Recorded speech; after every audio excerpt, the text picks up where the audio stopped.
Bismillahirrahmanirrahim. Assalamualaikum warahmatullahi wabarakatuh. Bismillah, alhamdulillah, wassalatu wassalamu ala rasulillah.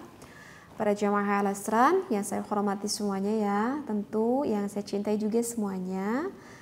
Kita ngaji bareng lagi ya, meski kita berjauhan, mudah-mudahan tidak mengurangi keberkahan ngaji kita kali ini. Beberapa kali ini saya sering membahas tentang mandi besar ya, karena memang permasalahannya juga agak cukup banyak juga di dalam melakukan mandi besar.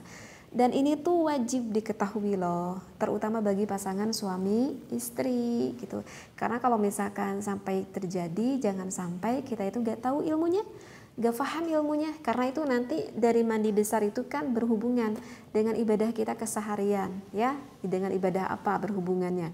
Ya dengan ibadah sholat ya, dengan ibadah masuk ke masjid kalau bapak-bapak, dengan ibadah membaca Al-Quran gitu kan. Nah makanya harus paham. Nah untuk permasalahan seperti ini gini, teh gimana kalau misalkan kita itu menahan air nutfah kita itu jangan sampai keluar, itu sebetulnya kita itu wajib tetap melakukan mandi besar atau enggak sih gitu ya pertanyaannya. Kalau gak kurang paham akan saya contohkan deh ya. Saya itu ya suka sering mencontohkan agak detail ya, karena takut yang mendengarkan itu kurang paham gitu ya, sehingga itu mesti dicontohkan. Misalkan contohnya gini nih, contohnya misalkan ini nih bapak nih ya di rumah sama istri bapak. Bapak sama suami istri itu maksudnya itu mau melakukan hubungan biologis gitu ya, kan gak langsung ujuk-ujuk ya. Biasanya kan kalau mau hubungan biologis ya bercumbu-cumbu dulu istrinya ya, dirayu-rayu dulu ya, artinya muqaddimah dulu lah, pemanasan dulu lah seperti itu sebelum memasukkan hasyafah ke dalam farjinya tersebut ya, lakukan muqaddimah. Nah ketika misalkan seorang suami yang sedang melakukan muqaddimah ini ya belum juga belum juga memasukkan hasyafah ke dalam farjinya gitu ya, baru juga mau muqaddimah, itu suaminya tuh udah gak kuat banget gitu ya. Udah gak kuat banget, pengen apa itu, pengen inzal, pengen keluar.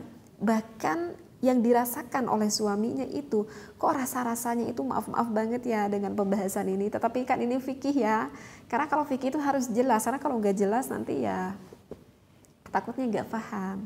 Nah misalkan yang dirasakan oleh suaminya itu, ini aduh kok aku rasanya udah ada di ujung udah ada di ujung Mr. P suaminya gitu ya.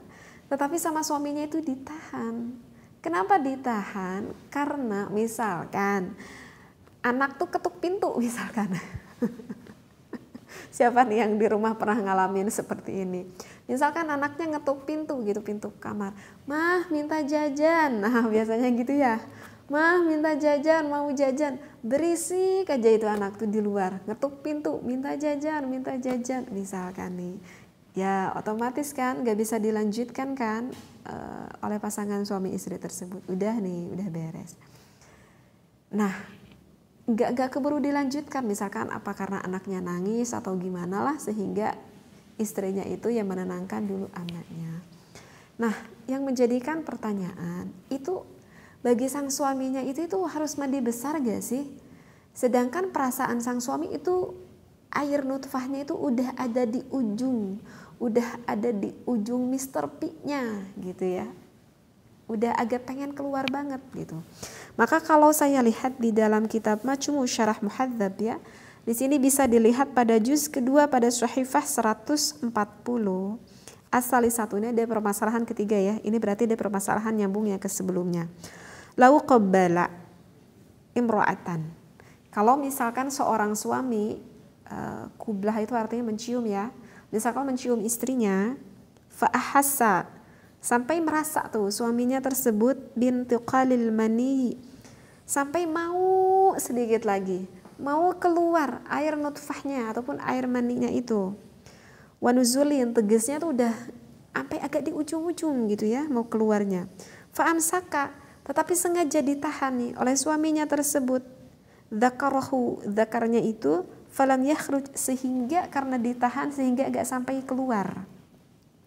minhu dari suaminya itu tersebut ya, fil hali syai'un ya, dikarenakan ada suatu perkara, dikarenakan ada suatu tingkah ya, contohnya tadi misalkan karena anaknya yang ngeganggu sehingga ibunya menenangkan dulu anaknya.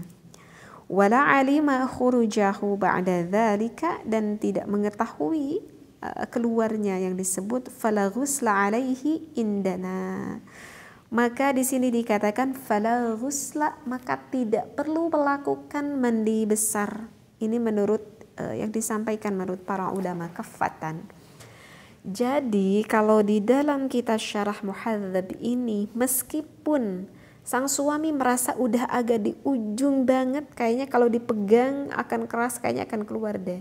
Tetapi kan belum terlihat keluar dari ujung Mr. P-nya itu, maka pada ghusla, maka hal itu tidak mewajibkan untuk melakukan mandi besar. Alasannya kenapa? Karena yang mewajibkan mandi besar itu jikalau khurujil mani, kalau misalkan udah sampai keluar dari batang Mr. V suami itu, kalau udah sampai keluar ya baru kalau itu mah wajib melakukan mandi besar. Dan si bapak ini kan mau keluarnya juga kan sebelum memasukkan hasyafah milik si bapaknya ke dalam farji milik istrinya, sehingga tidak ada alasan untuk melakukan mandi besar. Karena tidak ada dua alasan itu, tidak memasukkan hasyafah ke dalam farji, dan keduanya wa khurujil mani, karena enggak keluar air nutfahnya tersebut, sehingga hal itu tidak mewajibkan untuk untuk mandi besar seperti itu ya.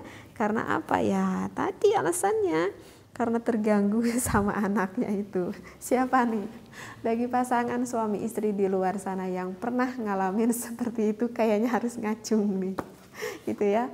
Tapi insya Allah ya mudah difahami ya apa yang sudah saya bahas kali ini mesti paham ya.